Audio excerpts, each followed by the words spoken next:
Hola a todos, estamos aquí en el programa en Metrópolis, la dimensión cultural de la ciudad.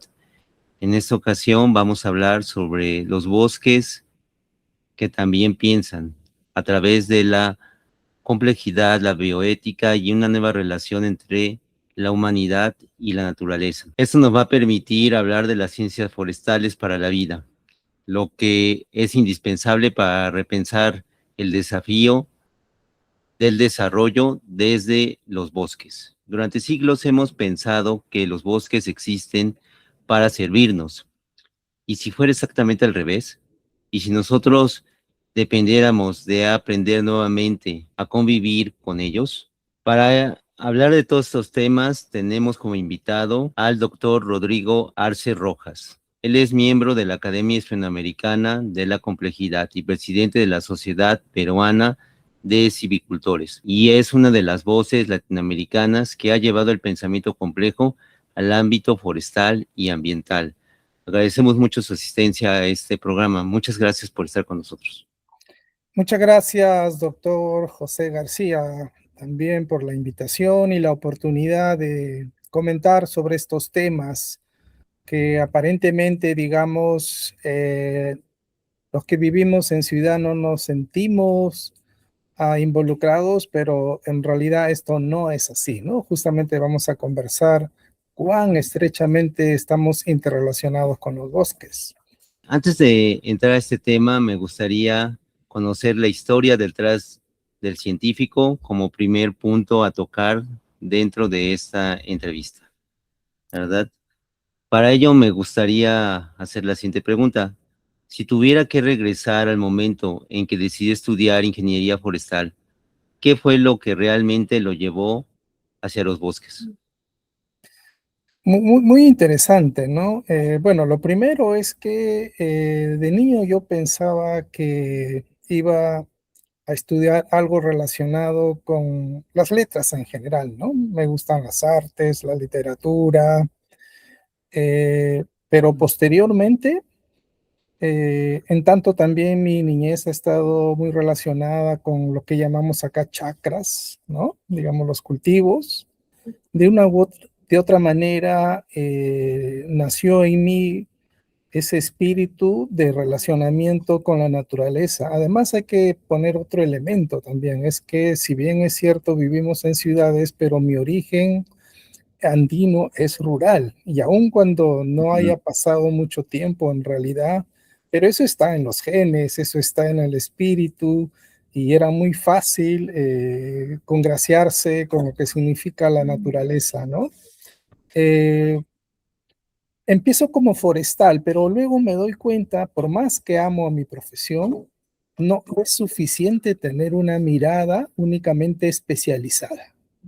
Y de repente tienes necesidad de ver y qué pasa con la parte social, con la parte institucional, con la parte política, y vienen las preguntas, la filosofía y la manera como nos relacionamos con los bosques, etcétera, y uno descubre un mundo maravilloso.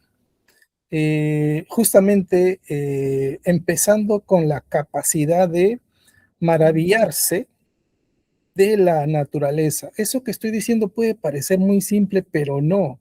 Yo creo que gran parte, digamos, de esta disyunción del ser humano con la naturaleza precisamente tiene que ver con esa pérdida de afectividad ambiental, puesto que hemos reducido los bosques a recursos forestales, o sea, cosas, ¿no es cierto? Que como bien lo ha señalado, básicamente lo hemos reducido a canasta de recursos, ¿no? Le llamamos recursos naturales o recursos forestales, y eso que puede parecer simples palabras, pero no lo son, es ontología, es la forma cómo nos relacionamos, cómo nos reconocemos como parte, digamos, integrante de algo mayor, que en este caso es la Tierra e incluso el cosmos.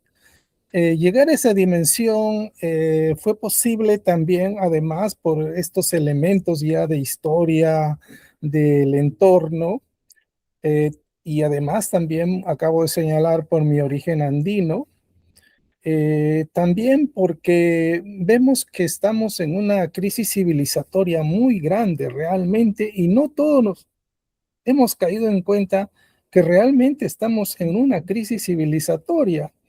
Hemos superado 6, 7 ya de los umbrales ecológicos, y solamente menciono los primeros, ¿no? Cambio climático, podríamos decir también catástrofe climática o colapso climático incluso, ¿no? Pérdida de biodiversidad, que también podríamos decir exterminio de biodiversidad, para no usar eufemismos. Lo mismo el cambio de uso de la tierra, la deforestación, la contaminación, entre otros aspectos, ¿no? Entonces, no solamente como una posición, digamos, académica o filosófica o poética, sino porque realmente caemos en cuenta que hay un sentido de urgencia. Reconocer que el camino que elegimos como civilización, que es el de la acumulación, la cosificación, ¿no? El materialismo, el consumismo, no es el más adecuado y nos ha llevado a una situación crítica, ¿no? Por lo contrario, si hacemos este giro ontológico, ¿no? Que el centro ya no es el dinero, el centro ya no es el mercado, la economía, sin que deje de tomarse en cuenta, por supuesto, sino que el centro es la vida. La vida en todas sus dimensiones, vida humana y la vida, se dice no humana, pero también podemos decir más que humana, otra que humana, otros que humanos, etcétera, ¿no? Entonces, más bien en esa perspectiva, ya no nos sentimos dueños de la naturaleza, más bien es el contrario, nosotros pertenecemos a la naturaleza, pertenecemos a la tierra, ¿no? Cobra sentido entonces hablar de la necesidad de reconocernos como cohabitantes de la tierra. Por lo tanto, el objetivo central es la convivencia, convivencialidad, como cohabitantes de la tierra, ¿no? Entonces, empecé mis estudios en la parte forestal, pero digamos, todas estas preocupaciones, intereses y también lo que uno va viendo, se van desapareciendo los bosques, se pierden las especies, y recuperamos algo que tal vez habíamos perdido como civilización, es esto que Omar Felipe Giraldo habla de la afectividad ambiental, ¿no? Y creo que eso es algo que se requiere, ¿no? Esta parte del afecto, esta parte compasiva, tanto con el ser humano, pero también, digamos, con la propia naturaleza a la cual pertenecemos, ¿no? Entonces, esa es mi historia, de una mirada disciplinaria, de una mirada, digamos, muy funcional al sistema, digamos, como trabajador, digamos, pero te das cuenta que eso no es suficiente, que no todo lo que están diciendo los manuales, las organizaciones internacionales tiene que ser así, puesto que recuerdo que en plena pandemia, uno de los funcionarios de Naciones Unidas decía, ha llegado la hora de hacer paces con la naturaleza. Pero eso tiene implícito una idea, es que has estado en guerra y sigues en guerra en realidad, ¿no? Porque si sigues en esa perspectiva de explotación, de manejo, puede tener diferentes nombres, pero al final de cuentas es explotación, es sometimiento, es parte de una perspectiva de colonialidad y de mercantilización de la naturaleza, ¿no? Y esto es, digamos, producto de una madurez de la academia sociocrítica, porque obviamente no soy el único que está pensando de esta manera, hay toda una corriente muy importante. Tenemos aportes de México, el maestro Enrique Leff, ¿no es cierto? En Colombia, una gran cantidad de nombres que vienen trabajando desde esta perspectiva, en Ecuador, en Bolivia, etcétera, ¿no? Un pensamiento que está más alineado a lo que es el buen vivir inicialmente, pero también podemos ampliarlo como buenos vivires o buenos convivires. Es otra perspectiva, ¿no? No necesariamente comprendida, digamos, porque, digamos, el pensamiento hegemónico todavía sigue muy, digamos, empapado en esta perspectiva de acumulación, ¿no? y se deja de lado una serie de categorías, ¿no? Como por ejemplo el sufrimiento socioambiental, pues no lo sientes. Si ni siquiera sientes el dolor o la angustia del hermano o la hermana, peor todavía vas a sentir, digamos, respecto que sigan cayendo árboles, que estemos destruyendo hábitats, que estemos perdiendo especies, ¿no? Simplemente es como costos indirectos del desarrollo, pero eso no es así, ¿no?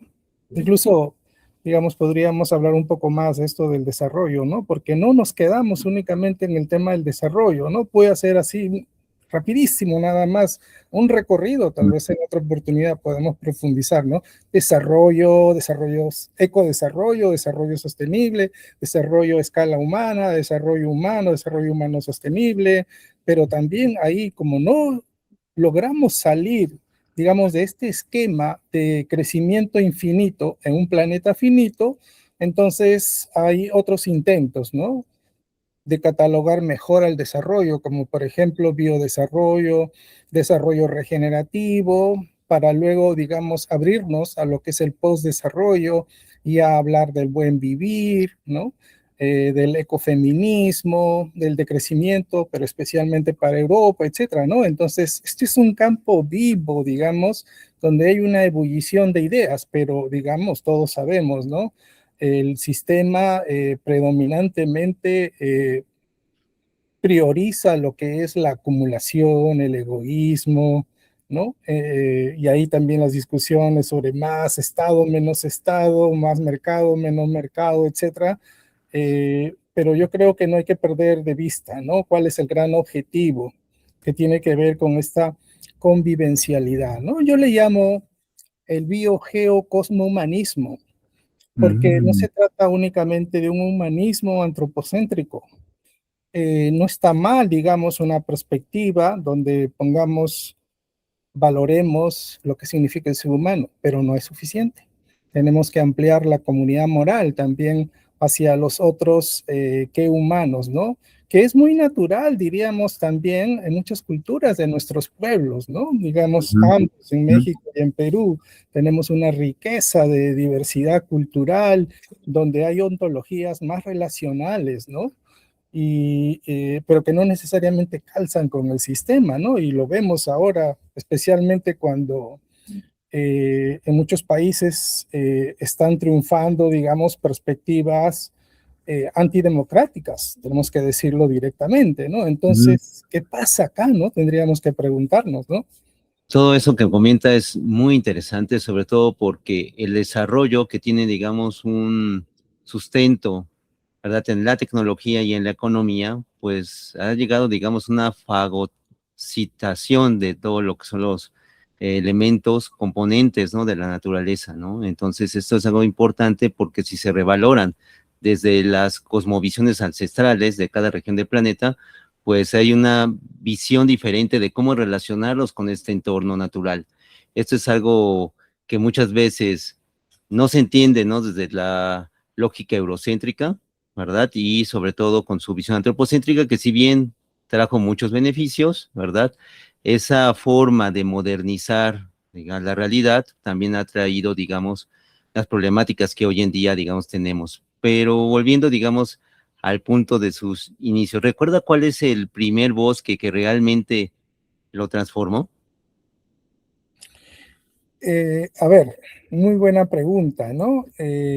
Yo les comentaba, yo soy andino, pero no viví en mi pueblo, he Ah, vivido más en la parte urbana, pero teníamos cercanía a chacras, como decía, ¿no? De alguna u otra manera, había árboles, pero no eran bosques realmente, ¿no?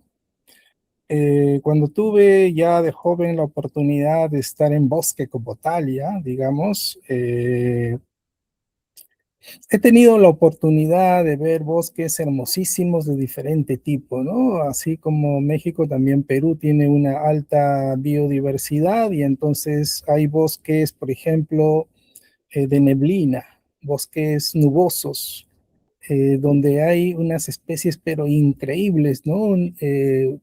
Gratamente uno podría encontrar, por ejemplo, hemos hecho un estimado, ¿ah? en un tramo, cada 25 metros aproximadamente, por supuesto, es una media, encontramos una especie diferente de orquídea. Eso no es un honor, digamos, eso no es algo tan maravilloso. Y en ese tipo de bosques de neblina tuvimos la oportunidad también de ver una osita, el oso de anteojos, pero que estaba con su cría, un osesno, nuestro acompañante, ¿no? Digamos, inmediatamente apuntó para derribar el oso y nosotros le dijimos, un momentito, nosotros acá no hemos venido a matar osos, ¿no? Pero el oso estaba paralizado, obviamente, digamos, el osito con su cría, pero fue algo maravilloso, digamos, tener la oportunidad de verlo de cerca, ¿no? Y en ese momento, digamos, impedir que alguien que casi automáticamente, oso que ve, ¿no? Disparo que da, ¿no? Y en ese mismo bosque también tuvimos la oportunidad de ver el gallito de las rocas, que es el ave nacional del Perú. Es un ave, el macho es de color naranja intenso, prácticamente cuando aparece, así como un quetzal ahí, digamos, para la parte de Centro y Norteamérica, eh, uno lo ve y es una joya, ¿no? No sé si la palabra joya es la más adecuada también, porque digamos, joya tiene una connotación, ¿no? Pero bueno, pongámosle por ahora una joya, algo maravilloso, etcétera, ¿no? Esa misma sensación que la tuve, porque gracias a Dios tuve la oportunidad también de ver un quetzal ahí en Costa Rica. Eso mismo, digamos, esa sensación tan profunda, digamos, casi espiritual, de poder ver un gallito de las rocas, de repente aparece volando y es como si la selva se iluminara, ¿no? De color, en este caso es un naranja con matices rojizos, etcétera, ¿no? Es toda una belleza, ¿no? Pero no es solo la estética, mi estimado doctor, ¿no? Sino que es, como repito, ¿no? Esa capacidad de asombrarse de la vida y celebrar la vida. No es que simplemente pues eso sea para nuestro disfrute, que también lo es, pero va mucho más allá, porque ese gallito de las rocas representa vida, representa millones de años de evolución, también representa las diferentes interrelaciones que hay en los bosques, ¿no? Que el gallito, digamos, ahí está entramado con insectos, aves y las plantas y el sol y la lluvia y la energía, etcétera, ¿no? Es un todo del cual también nosotros formamos parte, ¿no? Entonces, estoy poniendo énfasis en esto porque somos una sociedad que nos decimos fuertemente racionalista, ¿no? Sapiens, sapiens, digamos todo pomposamente nos reconocemos como sapiens, sapiens, pero los resultados no son tan sapiens, sapiens en realidad, ¿no? Entonces, ¿qué somos? ¿Homo economicus, homo ludens o, digamos, eh, reconocemos que todos somos humusnidad? ¿Ah? No he dicho humanidad, sino humusnidad. Es decir, todos somos suelo, todos somos humus, todos formamos parte, digamos, del alfabeto de los elementos químicos y que además están prestaditos, ¿no es cierto? Y ahí retomo lo que había mencionado, ¿no? El tema del carbono, que va circulando, que va circulando. Entonces, no es solamente un atrevimiento del poeta cuando dice, hoy soy hoja, mañana seré gusano y luego seré mariposa y luego seré colibrí, porque en la práctica efectivamente eso es lo que se da, ¿no? Son los circuitos, ¿no? De materia, energía, etcétera. Y entonces, en la práctica, como dice el filósofo Emmanuel Copcia, hay una única y misma vida al cual todos pertenecemos. Y lo que hay que reconocer es que hay procesos permanentes de transformación. Y eso es, ¿no? Los hidrógenos que estuvieron circulando en el Big Bang, si es que eso es así, siguen hasta ahora, ¿no? Siguen circulando, ¿no? Entonces, el agüita que circula por nuestros cuerpos es prestada, luego estará en el río, luego estará como nube, luego estará alimentando cultivos. Eh, Qué hermoso cuando uno empieza a sentir que forma parte de la trama de la vida y que es muy delicada, dicho sea de paso, y hay la necesidad, digamos, de no diría de cuidarla tal vez, porque eso es lo que podríamos pensar, y eso también es lo que se dice desde la ética del cuidado, pero es que no se trata solo de una guardianía, ¿no? Se trata también, digamos, del sentido de pertenencia, como dicen en la filosofía africana, ¿no? En este caso, hablando de humanos, dicen eh, yo soy porque somos nosotros, pero eso también es aplicable, digamos, al conjunto, digamos, de la naturaleza, repito, a la cual pertenecemos. Y de ahí tiene importancia, cabida, estos conceptos como la bioculturalidad, ¿no? Digamos, la cultura, los conocimientos, la diversidad biológica, entonces se va fusionando diversidad biológica, diversidad étnica, diversidad lingüística, y todo ello, digamos, recrea lo que algunos llaman el concepto de culturaleza o la socionaturaleza o el territorio simplemente o el paisaje también, ¿no? Porque no obedece a esa perspectiva más tradicional de lo biótico y lo biótico, lo orgánico y lo inorgánico, o incluso la vida y la no vida, porque vemos que al final de cuentas esas disyunciones ahora ya no se sostienen, ¿no? Hay continuidades. Y esto es muy hermoso porque ofrece una diferente perspectiva de lo que hasta ahora, digamos, habíamos pensado, ¿no? De manera tradicional, ¿no? Entonces, si bien es cierto, tengo que reconocer que el pensamiento disyuntivo cartesiano ha sido muy importante, hemos logrado grandes, digamos, desarrollos en términos de sociotécnica o digamos o tecnociencia, etcétera. Eso no se puede negar, pero digamos, frente a la complejidad de la realidad, digamos, como que nos queda corto, ¿no? De ahí la importancia de estas perspectivas transdisciplinares e incluso indisciplinares para estar más a tono con la complejidad, ¿no? ¿En qué momento dejó de pensar únicamente como ingeniero para comenzar a pensar desde la complejidad? Ah, muy interesante, ¿no? Ahí siempre comento, porque esa pregunta me la hacen. A ver, yo fui a Madre de Dios, es un departamento, capital de la biodiversidad en el Perú, como un técnico, digamos, forestal, muy aplicado, muy disciplinado. He dicho que amo a mi profesión, pero yo veía que no estaba funcionando. Entonces decía, algo aquí no funciona, ¿no? ¿Qué pasa, no? Y entonces me di cuenta que tenía que prestar más atención a la gente. Y efectivamente, entonces yo tomé una decisión así deliberada, ¿no? Desde este momento, digamos, ya me voy a interesar por todo. Y es como si hubiera sido una epifanía, una revelación, que de repente se te abre el mundo en 360 grados, porque ya no ves solamente la parte forestal, sino te interesa, digamos, cómo es el comportamiento de los dirigentes en una federación, cómo son las relaciones entre una federación agraria y los representantes del gobierno regional en la parte de agricultura, cómo funcionan las asambleas, cómo funciona la toma de decisiones, por qué hay conflictos, por qué no hay conflictos, etcétera. Es decir, ya no teníamos bandera en términos de conocimiento, ¿no? Y eso fue muy enriquecedor. Fue actitud, en realidad, digamos, de preocuparse, tener curiosidad de todo lo que sucedía, ¿no? Y claro, y a mí siempre me ha gustado escribir, ¿no? Eso también siempre he hecho, ¿no? No he hecho un diario, así como se dice.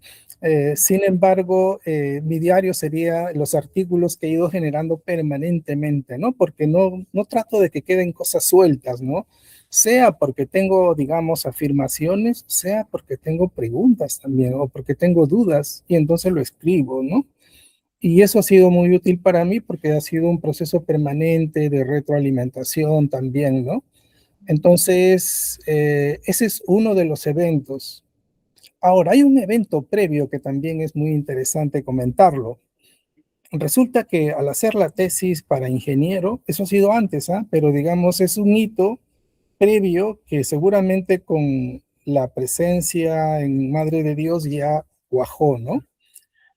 Haciendo la tesis de árboles de sombra sobre el café, especialmente se utiliza en el caso peruano una, un árbol que se llama Shimbio, Shimbio o Pacae, que es del género Inga, con diversidad de especies, Y en cierta ocasión estábamos colectando, ¿no?, una rama, porque los botánicos, dendrólogos forestales en este caso, nos interesa tener muestras completas. Y justo había una rama un poco alta que tenía hojas, obviamente, flores y frutos todo a la vez, así que era una muestra perfecta.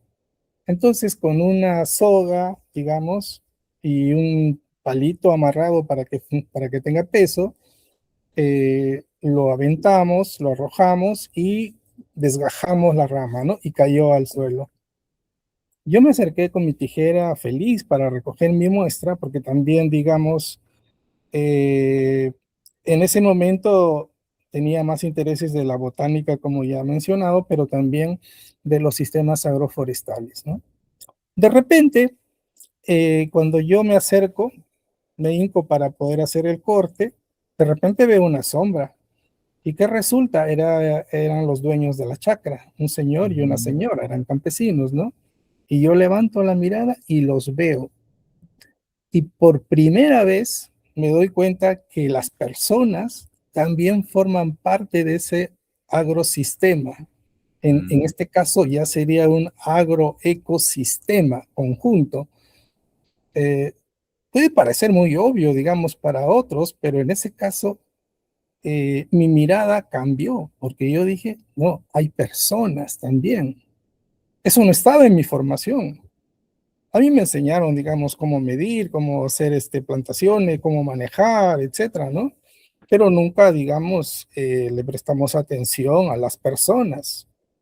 Y eso también fue un elemento seguramente que quedó grabado en mí con el segundo momento de lo que les comento ahí en Madre de Dios. Eso, digamos, confluyó y entonces ya tomamos la decisión de mirar en términos de complejidad, pero en ese momento no le llamaba complejidad, sino básicamente una mirada, digamos, más integral, si se quiere, podría ser la palabra, ¿no? Eh, Mm. También es interesante señalar que eh, cierto que abro la mirada y nosotros, digamos, reconocemos que hay necesidad de fortalecer capacidades de los campesinos, campesinas, pero no necesariamente desde mi perspectiva, sino también, digamos, cómo ponemos en valor el conocimiento local, el conocimiento tradicional, ¿no? Y cómo conversamos con el conocimiento técnico que se supone que yo tenía, ¿no? Entonces creamos, ¿no?, con un conjunto de dirigentes en una federación agraria que se llama FADEMAD hasta ahora, Federación Agraria Departamental de Madre de Dios. Creamos lo que se llama la Escuela Rural Agraria, que era un concepto. Mm. Yo ya había escuchado en Costa Rica esto de los científicos descalzos, entonces esa idea ya la traía, ¿no? Entonces creamos esta escuela que no era un espacio, sino era una actitud. Cuando nosotros decíamos hacer escuela significa simplemente sentarnos a reflexionar sobre cualquier tema que nos interesa. Era casi como una academia campesina, ¿no? Y también, digamos, siguió creciendo esta experiencia.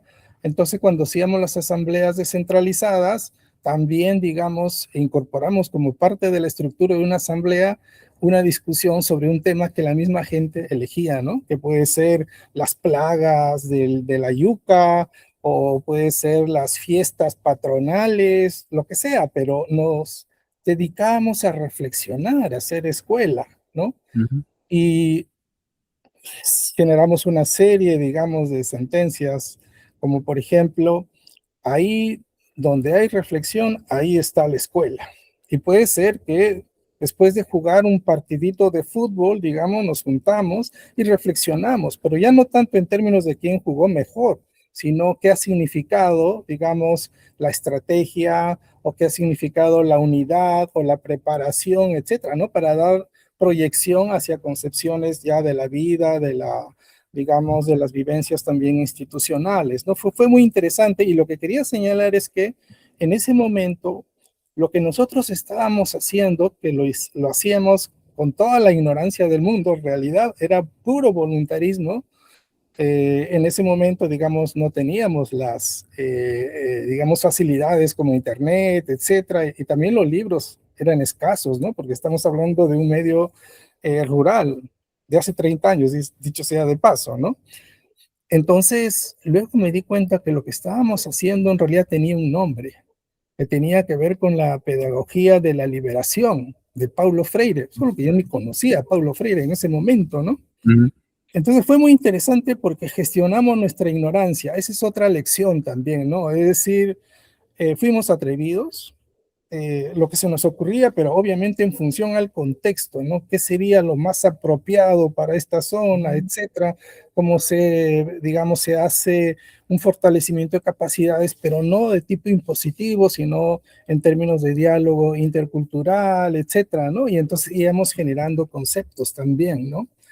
Eh, entonces, de ahí a ya mucho más adelante, por supuesto, ya cuando veo pensamiento complejo, yo ni sé, ni sabía qué era eso de pensamiento complejo, pero algo me decía, aquí hay algo que hay que explorar, ¿no? Y efectivamente hice los estudios sobre pensamiento complejo, y que finalmente, digamos, hemos complementado con ciencias de la complejidad, y entonces por eso que ahora todos los campos del saber nos interesan, nos involucramos, en este caso, por ejemplo, soy presidente de la Sociedad Peruana de Silvicultura, de silvicultores, pero más allá, digamos, de lo que normalmente hace un silvicultor, también nos interesamos por darle dimensión, digamos, para que las y los colegas forestales pues tengan también este tipo de perspectiva. Obviamente cada uno tendrá su propia experiencia, pero que, digamos, se reconozca lo que he ido señalando, ¿no? Eh, los bosques no son recursos forestales como dice en nuestra legislación, porque así simplemente lo definen, ¿no? Y eso viene desde la Constitución y agarra su manual de la FAO, del BID o de la OSD, y igual y seguirá hablando de recursos forestales, y a mí qué me importa, porque ahora he reconocido que esa forma de relacionarnos no es la más conveniente, porque podemos relajar cuestiones ecológicas, incluso con consideraciones sociales, ¿no? Que alguien puede decir, sí, pero digamos, a los campesinos hay que darle las facilidades del caso, a los indígenas, ¿no?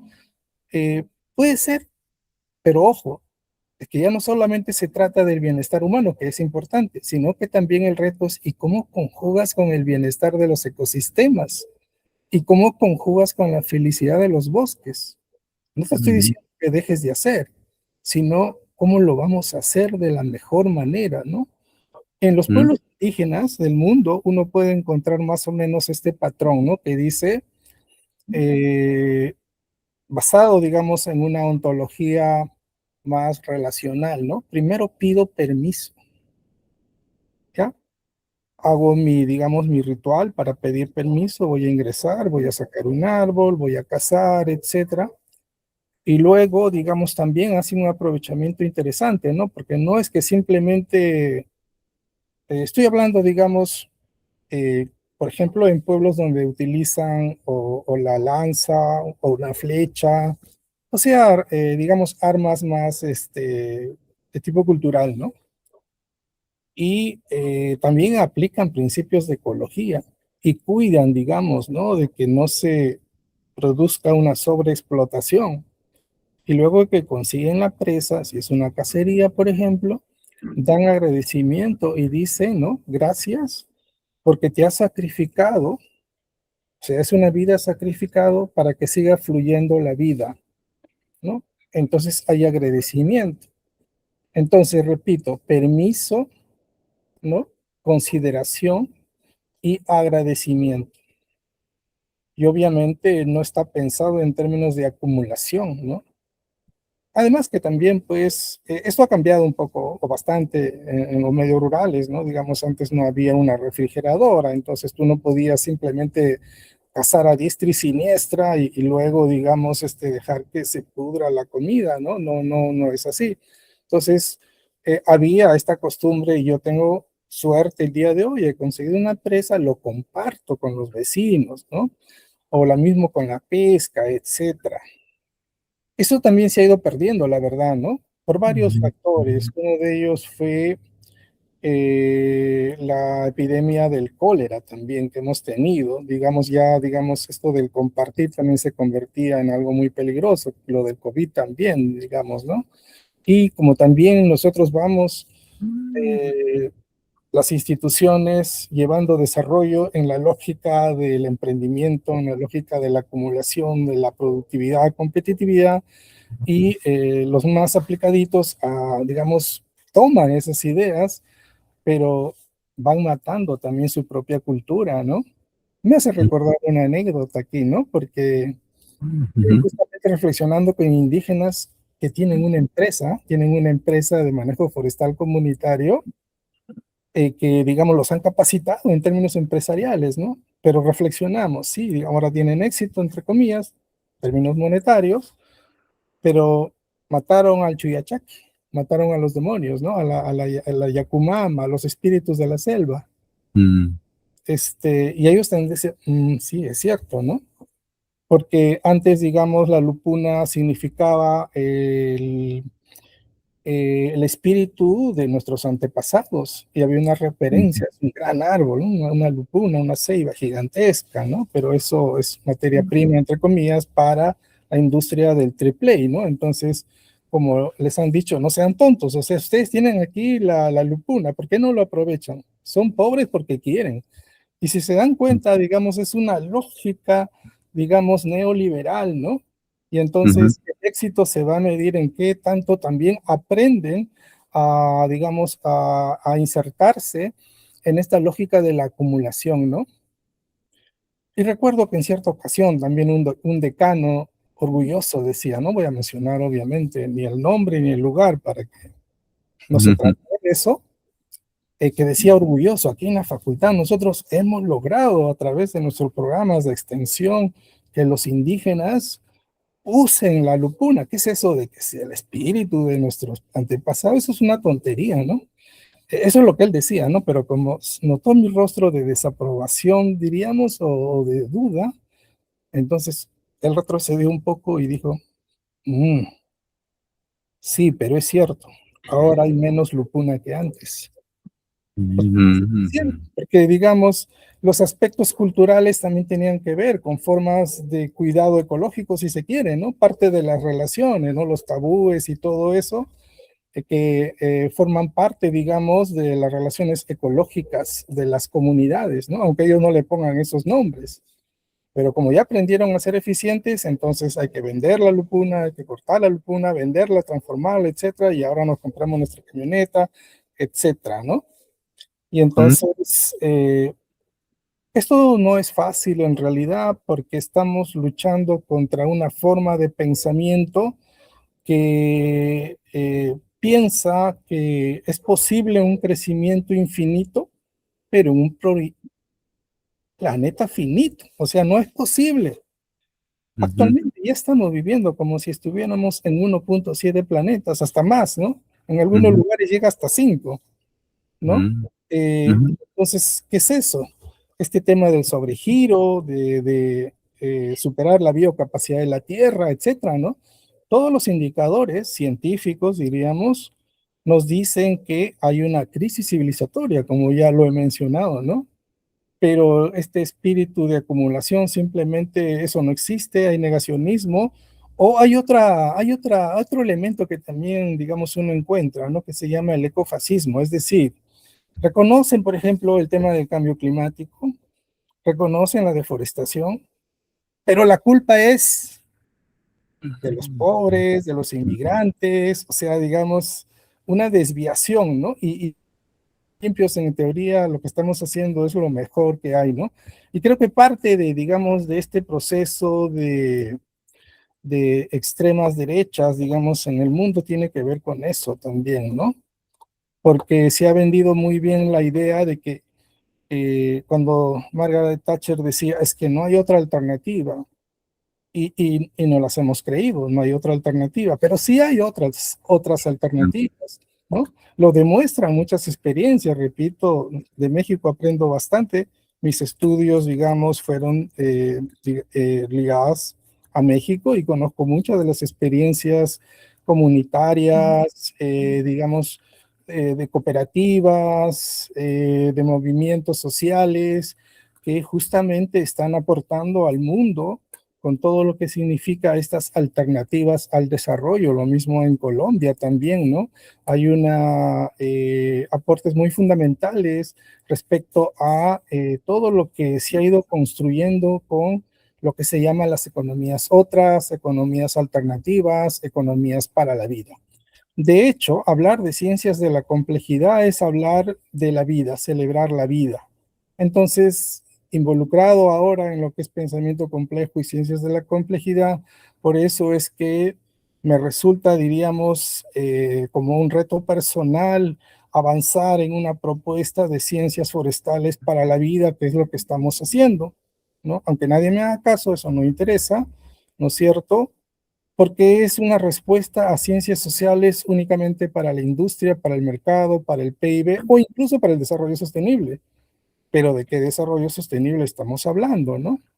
Aquí va Mm. más allá incluso del desarrollo sostenible, la sostenibilidad, cuando hablamos del postdesarrollo, de los buenos vivires, de los buenos convivires, la convivencialidad, la bioética cultural o biocultural, justicia socioecológica, justicia epistemológica, justicia ontológica, es que tenemos otros elementos que normalmente, digamos, desde una perspectiva más disciplinaria, pues no se conoce o no importa también, ¿no? Porque yo no he sido formado para eso y para eso existen los antropólogos, los filósofos. Aquí lo que me interesa es contribuir a la economía nacional y al desarrollo sostenible y entonces no hay lugar para este tipo, digamos, de conversaciones, ¿no? Hay una concepción que engloba mucho de lo que nos acaba de decir, que vamos a hablar, digamos, a continuación, que son las humanidades forestales. Generalmente hablamos de ciencias forestales, pero usted propone algo distinto, humanidades forestales. ¿Qué significa eso? Ya, correcto, ¿no? Entonces, ya he mencionado que tuve mucha curiosidad, tengo mucha curiosidad por todo lo que se está haciendo en otros campos, ¿no? Y es así como me encuentro una, digamos, una propuesta muy interesante que ya existe, no solamente en América Latina, en el mundo, en Australia, digamos, en Europa también, que se llama las humanidades ambientales inicialmente, ¿no? Luego, también, digamos, fue motivo de una gran reunión, las humanidades ecológicas. Y entonces yo digo, entonces, ¿por qué no hablamos de humanidades forestales? Voy a explicar, ¿no? Puesto que desde un punto de vista más convencional, digamos, las ciencias forestales se tipifica como, digamos, en su trayectoria, en su lógica cartesiana, newtoniana, digamos, de fragmentación, disciplina, etcétera, ¿no? Eh, y se separa la ciencia de la filosofía. Y específicamente podemos hablar de las ciencias naturales como un campo y otro campo de las ciencias humanas o incluso de las artes.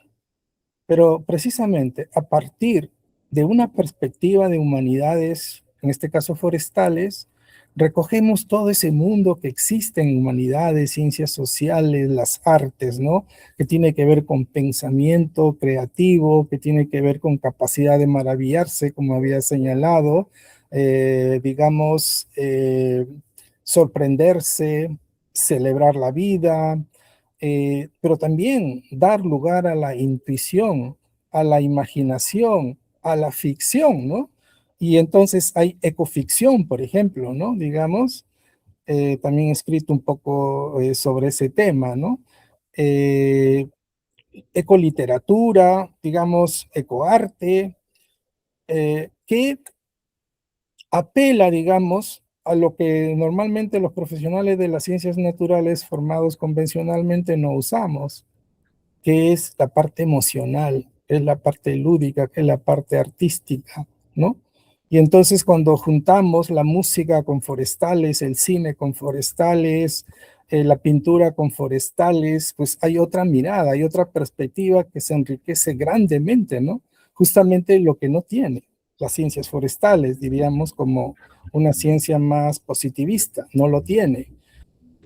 Claro, estoy hablando en genérico, probablemente por ahí hay algunos colegas que sí ya más de corte individual, personal, tienen, digamos, perspectivas literarias o poéticas incluso, ¿no? Sí, claro que lo hay, pero no es que sea un pensamiento de la Academia Forestal, de la institucionalidad forestal, que es más racionalista y se dice eficientista, es decir, busca la eficiencia, digamos, busca la productividad, busca la competitividad, etcétera, ¿no? Muchas veces, justamente en talleres, en reuniones, te dicen, usted es sociólogo, ¿no? O en otro caso me han dicho, usted es antropólogo, ¿no? O filósofo, ¿no? Y se supone, digamos, se supone que yo soy forestal. Pero precisamente al haber roto, digamos, esas barreras, pues ya no hay diferencia y aprovechamos cada uno de los conceptos, prácticas, experiencias, vivencias, etcétera. Y uno encuentra pues un mundo de posibilidades, ¿no? Justamente, gracias también por la invitación, ¿no? Tuve la oportunidad de participar en una tesis de arquitectura. Entonces alguien podría decir, pero ¿qué hace este señor aquí metido en temas de arquitectura, ¿no?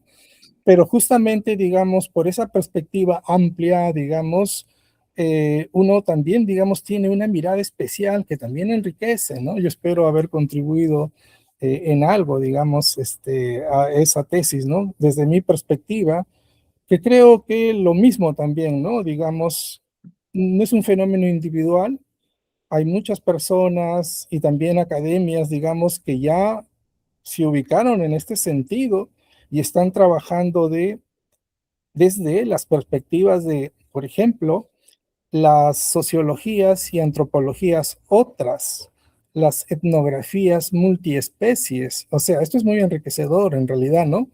Pero para eso, repito, simplemente es cuestión de decidirse a que la disciplina, siendo muy importante y valiosa, no es suficiente para enfrentar la complejidad, ¿no? De hecho, tenemos una serie de problemas que le llamamos de frontera que no la podemos resolver precisamente por esas miradas más disciplinarias, ¿no? Tenemos deforestación, por ejemplo, y no estamos mejorando en el combate a la deforestación, ¿no? Porque claro, nuestra lógica va más desde una perspectiva más tradicional, ¿no? Porque si uno, digamos, politiza en el buen sentido de la palabra, digamos, incorporar quiere decir, digamos, politizar el tema de las asimetrías, el tema del poder, etcétera. Entonces cambia la figura. Ya no es una conversación qué tan productivos somos únicamente, sino a quién estamos beneficiando, para quién estamos trabajando, ¿no? ¿Cuál es nuestro rol en la geopolítica? ¿Somos abastecedores de materia prima y punto? ¿No es cierto? Y entonces te cambia realmente, ¿no? Esta perspectiva de complejidad.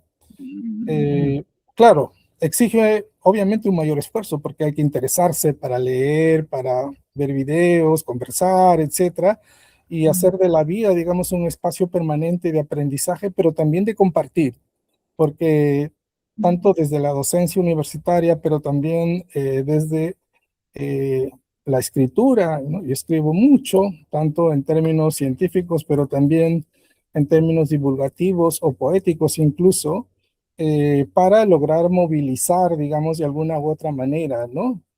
Es curioso, pero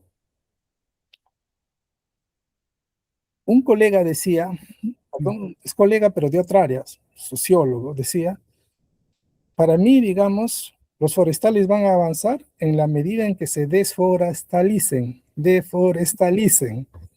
Y claro, en su momento, digamos, me pareció una cosa curiosa, pero he visto que es así. Pero deforestalizarse no quiere decir perder el amor a los bosques, al contrario, ganar, fortalecer ese amor a los bosques, pero desde todas las perspectivas, ¿no? Y entonces no son cosas, digamos, ¿no? Justamente uno de mis últimos intereses tiene que ver con y cómo tratamos el tema de las emociones, por ejemplo, en términos de la ecología, la naturaleza, los bosques, ¿no? Aún en la parte más convencional, ese ha sido un tema ausente para los forestales, ¿no es cierto? Pero claro, hay experiencias que vienen desde la psicología ambiental, ¿no? La ecoansiedad, ecología política de las emociones también, ¿no? Justamente ahí está vinculado al sufrimiento socioambiental, ¿no? Producto de actividades extractivas, tenemos ciudades donde hay plomo en la sangre, mercurio en la sangre de la gente, pero normalmente como eso es algo secundario, dicen, ¿no? Entre comillas, entonces no se le presta mucha atención, ¿no? Las propuestas de estos grupos no avanzan, no tienen acogida, etcétera, entre humanos. Pero peor, si empezamos a revisar, digamos, cuál es el impacto de nuestras maquinarias en las emociones de la fauna, por ejemplo. Y uno va a encontrar que también, digamos, hay impactos, ¿no? Porque nuestro ruido, nuestra presencia, nuestros disturbios, digamos, están ocasionando estrés también, ¿no? De los animales, interrupción de procesos de gestación también. O sea, si uno empieza a profundizar, claro que hay un impacto emocional también, digamos, en la fauna silvestre, pero jamás lo vimos de esa manera, ¿no? Felizmente que también van avanzando desde otras perspectivas, como por ejemplo este tema de los paisajes sonoros, ¿no? Donde a partir del estudio de los diferentes sonidos, solamente los sonidos, pueden identificar la calidad del bosque, ¿no? Del ecosistema en general, por la presencia de ciertos aves, insectos, ranitas, qué sé yo, o sea, todos los ruidos, que también es una forma de ver cuál es la integridad de los bosques, ¿no? Otra perspectiva también es el ADN ambiental, etcétera. Entonces vamos confluyendo, ¿no? No es solamente, digamos, repito, siempre será importante la especialización, inclusive la hiperespecialización, pero no es suficiente, ¿no? Entonces necesitamos integrar estas diferentes perspectivas, lo que invita a equipos interdisciplinarios y también equipos que se predispongan a trabajar desde la perspectiva del pensamiento complejo, de las ciencias de la complejidad, porque y ya estamos dándonos cuenta que es una actitud un poco rebelde, si se quiere, porque capaz de cuestionar, o sea, no que te la crees, simplemente porque aparece en un manual o en el libro, o tu famoso profesor o profesora te lo dijo, no, pues hay cosas que revisar, como por ejemplo, ya lo he señalado, ¿no? Los bosques no son recursos forestales, ¿cierto? Los bosques no son capital natural. Pero eso es lo que nos dicen, ¿no? Los manuales, ¿no? Capital natural y además que los capitales son sustituibles y si ese bosque no es rentable, entonces mejor lo tumbamos y le ponemos soya, le ponemos ganado, etcétera. O sea, simplemente, entre comillas, de manera pragmática, en esa mirada más capitalista, digamos, donde la naturaleza es cosa, básicamente el éxito se mide en términos de contribuciones económicas, ¿no? Pero también viene la pregunta del poder. ¿Y para quién? ¿No? Es interesante, muy apasionante realmente hablar de estos temas, mi estimado doctor. Sí, pues se ve que hemos aprendido mucho, ¿no? A partir de lo que nos menciona. Yo me he puesto a reflexionar a partir de sus palabras, ¿no? ¿Qué hemos perdido, verdad? Cuando consideramos a los bosques únicamente como un recurso y dejamos de considerarlos como espacios culturales, emocionales, sensoriales y hasta espirituales, ¿verdad? Y me gustaría preguntarle lo siguiente. ¿Qué cambiaría en una facultad forestal si se enseñara primero a comprender la vida antes que a explotar recursos? Cambiaría mucho, por supuesto, ¿no? Eh, si bien es cierto, nosotros los forestales tenemos formación en ecología que se supone que debe ser la ciencia madre, porque yo creo que confundimos cuando decimos que los forestales trabajamos para la industria forestal. En realidad, trabajamos para los bosques. Y como un derivado se puede abastecer a la industria forestal, por supuesto. Pero nuestro principal rol es garantizar que los bosques sigan siendo bosques.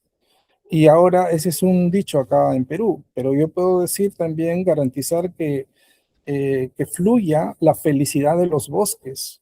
Cuando, digamos, nuestra intervención con base en ecología profunda, complementada con los conocimientos tradicionales, la cultura, etcétera, y no necesariamente urgidos por la productividad. Obviamente que tenemos que tener ingresos, y eso no está en duda, ¿no es cierto? pero sí lo hacemos de manera sensata, prudente, ¿no? Porque cada intervención que hacemos en el hilo de la trama de la vida en los bosques, pues tiene una implicancia, ¿no?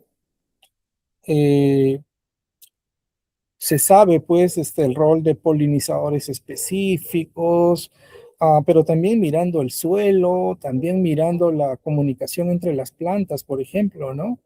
Que eso es algo que ya se sabe. Hay que googlear ahí comunicación de las plantas y nos van a salir un montón de artículos científicos de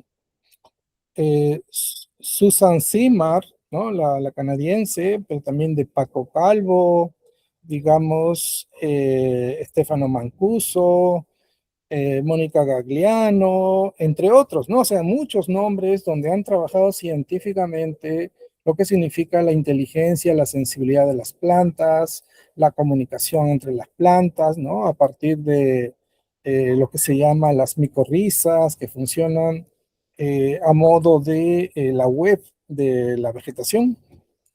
Y claro que funciona eso, ¿no? Susan Zimmer, por ejemplo, nos habla de el papel de los árboles madre. Y eso tiene que ver con los mejores árboles en realidad, ¿no? Los más grandes, etcétera, que tienen un papel ahí, ¿no? Y cuando tú cortas el árbol madre, entonces afectas también, digamos, el ecosistema radicular y por tanto también todo el ecosistema, ¿no? Y entonces eso implica cambios, obviamente, ¿no? Por eso la importancia de unas ciencias forestales para la vida. También dar en cuenta que simplemente, caer en cuenta que no simplemente, digamos, los animales están ahí para que sean parte de nuestro rancho ahí en el campamento. De hecho, eso se ha estado regulando un poco, ¿no? Digamos, antes simplemente no hay que llevar víveres a la, o hay que llevar lo básico, arroz, frijoles, qué sé yo, aceite y lo demás, todo lo consigues en el bosque, ¿no? Entonces, a cazar ahí, a esquilmar ahí las poblaciones, ¿no? Eh, Yo estoy seguro que efectivamente habría grandes cambios, ¿no? Porque incorpora una perspectiva más de bioética, ¿no? También lo que acabamos de conversar, el tema de las humanidades forestales, forestales que tienen capacidad de, digamos, de deleitarse de la belleza de la palabra, ¿no es cierto? De las luces, los colores, pero también de lo que no vemos, ¿no? Este mundo que es poco apreciado, el mundo de los microorganismos o si no, también pues de los pequeños organismos que cumplen papeles fundamentales en los procesos de reciclaje, ¿no? En el Mm. bosque no hay basura, simplemente el flujo de materia y energía sigue ahí, ¿no? Y eso, cada individuo tiene su rol ahí, ¿no? Digamos, forma parte de este tejido de la trama de la vida. Entonces, esto, el forestal convencional, pues, no tiene la suficiente, digamos, convicción que tenemos que hacer este giro, ¿no? El giro de las ciencias forestales para la vida. Cuando usted habla de las ciencias forestales para la vida, ¿qué significa exactamente? ¿Qué debemos entender por esto? Claro, como acabo de señalar, ¿no? Es un giro ontológico. De unas ciencias forestales orientada más hacia la industria, hacia la economía o el desarrollo sostenible, eh, hacemos este cambio para el giro al respeto a la vida por su valor intrínseco más allá de la utilidad humana, ¿no? Eh, Esto del valor intrínseco es muy importante, ¿no? Porque tiene profunda discusión filosófica también, ¿no? Porque, digamos, a ver un animalito cualquiera, pensemos pues en el famoso ronzoco, que también le llaman capibara, Ujú, ujú, eh, tiene un rol también dentro de la trama de la vida, ¿no? Entonces, cuando nosotros simplemente, digamos, planificamos el aprovechamiento forestal desde nuestra perspectiva en términos de mayores volúmenes de madera, mayor productividad, etcétera, entonces desconocemos el impacto que producimos sobre hábitats, sobre refugios, sobre medios de vida que tienen los animales, ¿no? mm. Eh, Felizmente que ahora he visto, aunque no le llaman ciencias forestales para la vida, pero he visto, digamos, una madurez de prácticas donde las intervenciones de actividades económicas toman en cuenta, por ejemplo, el cruce de los animales, que antes no se tomaba en cuenta, ¿no? De diferentes formas, poner sogas, digamos, en la parte aérea para que los monos no se vean interrumpidos, porque simplemente si hiciste un claro, le tumbaste el camino, digamos, de los monitos, ¿no? Solamente por citar un ejemplo. Y así, ¿no? Atropellos en carreteras, etcétera, ¿no? Pero entonces ahora ya se está incorporando esta perspectiva, aunque no le llaman ciencias forestales para la vida, pero ya es una mirada que también tengo que preocuparme por el bienestar, ¿no es cierto?, de la fauna silvestre en este caso. Hay una experiencia muy bonita también, no voy a mencionar el nombre de la empresa, pero sí es una actividad económica que hizo lo mismo, ¿no? Entonces, uh, antes de hacer la trocha para la sísmica, eso sí lo puedo decir, hizo un inventario, ¿no? De plantas ahí y todas las plantas que estaban en el libro rojo, o sea, de las especies amenazadas, se organizó un plan para extraerlas antes de cortar una trocha, que no es grande, puede ser de 1,5 metros nada más, pero aún así se iba a tumbar, o sea, en una perspectiva tradicional simplemente cortó todo, pero ahora primero estudio qué especies hay, cuáles de esas especies están amenazados, cuáles son los requerimientos ecológicos para la vivencia, ¿no?, de esa especie o ese ejemplar, y luego hacer programas de traslado, ¿no? O sea, pero científicamente, porque no es cuestión de agarrar una orquídea aquí y ponerlo al otro lado, porque las condiciones son muy específicas en cuanto a humedad, temperatura, luz, etcétera, ¿no? Entonces, miren, empiezan a preocuparse porque la actividad económica no impacte también a la flora en este caso, ¿no? Entonces vamos viendo elementos, no es que simplemente sea pues una postura aquí, digamos, para llamar la atención, no, no, no, sino digamos, porque efectivamente hay, digamos, este compromiso moral, ¿no? De ser unos con la tierra, ¿no? Ser uno con los bosques. Además, uno tiene que pensar, nosotros hemos descendido, hemos bajado de los árboles. Y nosotros también hemos evolucionado, coevolucionado con los árboles, ¿no? Hay que tomar en cuenta, por ejemplo, nuestra mano, ¿no? O sea, estamos agarrando ahí una rama, ¿no? La visión tridimensional también, porque si vivo en los árboles, pues no, no tengo que tener mirada bidimensional, pues si no me caigo, ¿no? Entonces, ¿cómo hemos coevolucionado, hemos bajado de los árboles, etcétera, ¿no? Y otra cosa interesante, las emociones o en sus formas preliminares, ¿cierto?, estuvieron antes que el ser humano. Entonces también, ¿no? Hay una continuidad, ¿no? Entonces, la palabra compasión, que tiene que ver con no solamente identificarse, sino también, digamos, tomar acción para disminuir el sufrimiento o evitar el sufrimiento, ¿no?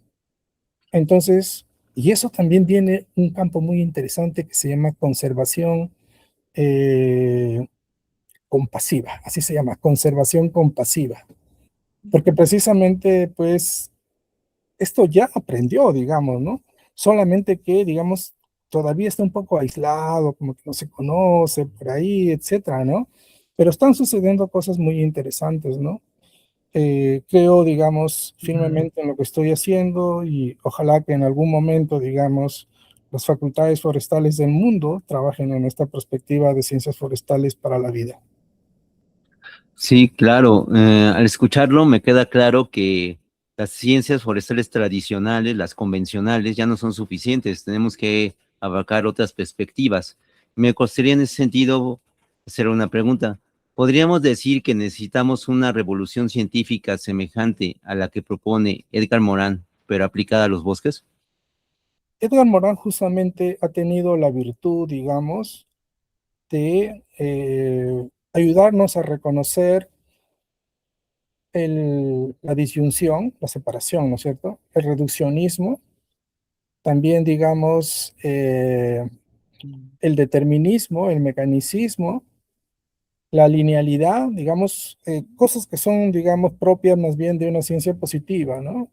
nos ha hecho ver la necesidad justamente de abrirnos, ¿no? Como ustedes han podido apreciar, ¿no? Abrirnos a las diferentes fuentes de conocimiento, incluso no solo las que se llaman científicas, porque desde una perspectiva de pensamiento complejo también estamos muy permeables, como ya lo he mencionado, a las artes, y no hacemos esta distinción de ciencias duras, ciencias blandas, nada de eso, ¿no? Sino que hay diferentes fuentes de conocimiento donde también tiene cabida la intuición, la ficción, la imaginación, como ya lo he señalado, ¿no? Entonces, como podemos apreciar, todo eso se va traduciendo, por ejemplo, en la propuesta de humanidades forestales. Hacerla más humana de un lado, pero de otro lado también hacerla más biocultural o inscribirla en lo que estoy llamando la civilización biogeocósmica, ¿no? O Mm, una perspectiva de biogeocosmo-humanismo, porque de hecho igual tenemos un papel interesante en la Tierra, ¿no? Eso no lo vamos a negar, ¿no es cierto? Entonces, Morán ha aportado con todo eso, ¿no? Nos ha ayudado a detectar las cegueras del conocimiento, por ejemplo, ¿no? A la necesidad de religar, dice, es decir, unir, ¿no? Lo que ha estado el ser humano, la civilización occidental, ha separado, ¿no? Ciencia de la filosofía, el cuerpo del alma, la razón y las emociones, etcétera. Pero todo lo que yo he señalado, más bien ya no hay fronteras, sino que todo eso confluye, florece, ¿no? Y nos ofrece una perspectiva más interesante, ¿no? Ese es el aporte de Edgar Morán, pero también, digamos, sus seguidores y también, digamos, nuevas aproximaciones han enriquecido profundamente, digamos, ¿no? Estas perspectivas, y ahí encontramos a las ciencias de la complejidad, que con base en una diversidad de ciencias, aproximaciones, teorías, etcétera, también enriquece significativamente el tratamiento de la complejidad. Y ya no nos quedamos en el campo de la normalidad, de lo común, de lo estandarizado, protocolizado, ¿no es cierto? Sino más ujú, bien vemos lo que sucede en las colas, ¿no? Y ahí está lo raro, lo extraño, ¿no? Lo singular, lo paradójico, pero también ahí están los quiebres, las fracturas, las borrosidades. Y entonces, mira, todo ese conjunto de un aparataje, ujú. digamos, de ideas, conocimientos, actitudes, etcétera, pues nos dan otra perspectiva para interpretar la realidad, ¿no? Entonces, yo les decía, inicialmente hice las cosas más intuitivamente, luego descubrí que ya mucha gente lo ha hecho y también siguen trabajando en esta perspectiva, ¿no? Entonces, por eso es que no tengo ningún problema en decir estas cosas públicamente, porque aun cuando, digamos, muchos dirán, ¿y qué tonterías está hablando Rodrigo? También sé que hay una academia sociocrítica muy importante que sustentan todas estas aproximaciones, ¿no? Y obviamente que hay mucho más, ¿no? Entonces, como les mencioné, ahora estoy escribiendo el tema de las emociones y bosques, y seguramente, digamos, vamos a tener otros hallazgos, ¿no? Para que puedan ser incorporados ya no en el manejo forestal, que es la manera más convencional, sino, pues, no sé, tendremos que cambiarle de nombre y será convivencia forestal o algo así, ¿no? Y además, el otro tema es que lo forestal, automáticamente la gente alude a la madera, pero no, pues, ¿no? También tenemos que ver la vida en general, ¿no? Lo forestal tiene que ver con el ecosistema, tiene que ver con la vida en general, ¿no? Las pequeñas mariposas, las ranitas y también de ahí, digamos, los coleópteros ahí, los peloteros que están ahí, ¿no? Digamos, todos tienen su papel y todos somos parte de la gran familia forestal. De todo forma parte de un solo ecosistema, ¿va? Donde todo está interrelacionado con una multiplicidad de seres vivos, ¿no? Y hay un aspecto, digamos, excepcional y que quisiera, digamos, abundar, ¿no? Y que ha tocado durante la conversación en muchos momentos, ¿verdad? Que se refiere a la sensibilidad y la inteligencia de las plantas. Este tema, ¿no?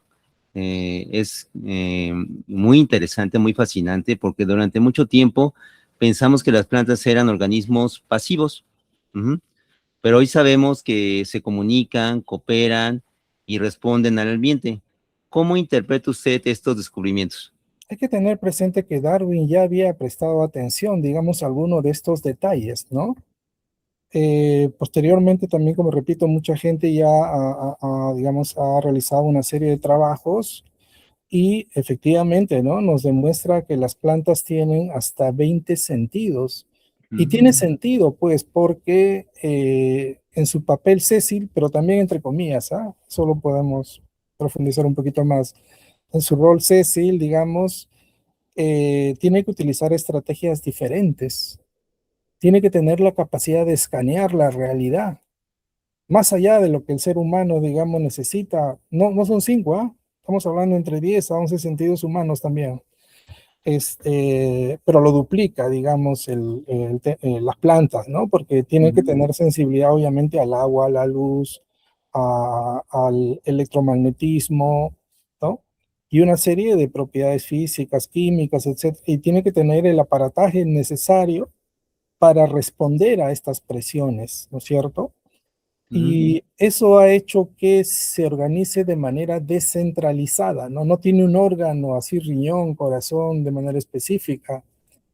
Después de analizar, digamos, los hallazgos sobre sensibilidad e inteligencia de las plantas, ya se puede afirmar que las plantas ven aunque no tengan ojos.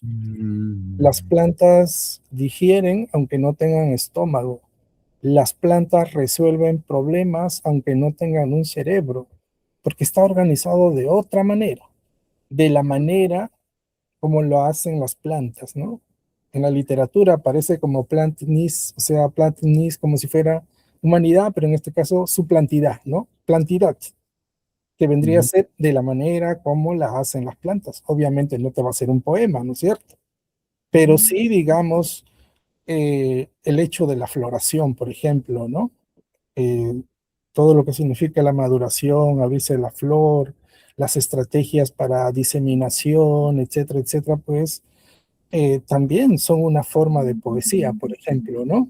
mm, Digamos, porque además de eso, también existe otra perspectiva que se llama la biosemiótica, las señales, los signos de comunicación que existen en la vida y tiene expresiones de antroposemiótica, ser humano, pero también hay zoosemiótica, fitosemiótica, ecosemiótica. Entonces, porque la mm, comunicación no es únicamente a partir de las palabras, ¿no? Entonces hay señales, signos, bioluminiscencia, también, digamos, estas capacidades que tienen algunos animales de, de detectar calor, por ejemplo, ¿no? O detectar el mm, agua también, ¿no? O sea, una serie de características. Yo hice, digamos, una búsqueda de los animales superpoderosos, en el mm, sentido de, a ver, yo le pregunté a la IA, digamos, identifícame a los animales que tienen capacidades superiores al ser humano, cuáles mm, son y cuál es el contraste respecto al ser humano. Y si mm, solamente mencionas la pulga, ¿no? Digamos, si salta en función a su tamañito, puede saltar 1 metro, y eso en términos humanos, ¿qué es, no? Quedamos corto. Y así, ¿no? mm, Las habilidades que tienen los murciélagos, los delfines, los elefantes, etcétera, ¿no? Entonces, el tema de la comunicación, el tema de las relaciones, etcétera, pues está ahí, ¿no? Incluso hay teorías que hablan del altruismo animal también, ¿no? Se han encontrado algunas expresiones de altruismo animal y de duelo animal también, ¿no? Aunque ese es un punto donde todavía hay controversia si es que efectivamente lo que estamos viendo eso es un duelo o como en los cementerios de los elefantes, por ejemplo, ¿no? Digamos, las reverencias que le hacen, digamos, al pariente fallecido, etcétera, ¿no? Entonces la cultura no está únicamente en el ser humano. Por eso dije culturaleza, ¿no? Porque se mm, extiende. Ahora es más difícil sustentar esta división entre sociedad y naturaleza, ¿no? Por eso mencioné naturaleza, socionaturaleza, realidades híbridas, lo que es este enfoque multiespecies, ¿no? Es muy interesante, ¿no? Entonces, regresando al tema de las plantas, efectivamente, ¿no? Hay un mundo, digamos, de sentidos que tienen las plantas. Ahora, para cada caso, pues hay su desarrollo, ¿no? Su sustento, puesto que dicen si ven y no tienen ojos. Obviamente no tienen ojos, no ven como nosotros, ¿no? También no es una, digamos, no hay hay conciencia, pero no es de tipo ideacional, pues, ¿no? No es imaginativo que estén pensando ahí, digamos, diseñando, etcétera, ¿no? Pero el resultado de sus interacciones, efectivamente, ¿no? Lo podemos apreciar, ¿no? Digamos, esos frijolitos que le ponen un rodrigón, un palito ahí, ¿no? Y se van le cambian de sitio y otra vez se regresa y así, ¿no? Y a la tercera ya no quiere saber nada, ¿no? Como que se molestó. Hay experimentos como esos, ¿no? Muy interesantes, ¿no? Hay que ver, digamos, los trabajos de Paco Calvo en ese sentido, porque Paco Calvo es un caso muy interesante, porque él es español, un filósofo, pero que tuvo el atrevimiento de pedir, solicitar en su departamento un laboratorio, ¿no? Como lo tienen los científicos, él siendo filósofo.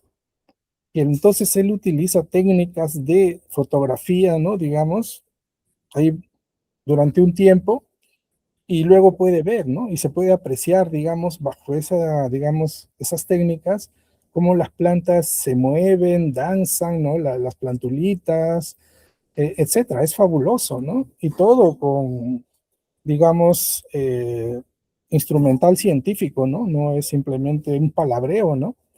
Él trabajó, digamos, para un proyecto en apoyo a, parece que fue la Marina norteamericana, parte del ejército norteamericano, ¿no? Porque están viendo también aplicaciones justamente para inteligencia artificial, ¿no? Cómo lo hacen las plantas, etcétera, ¿no?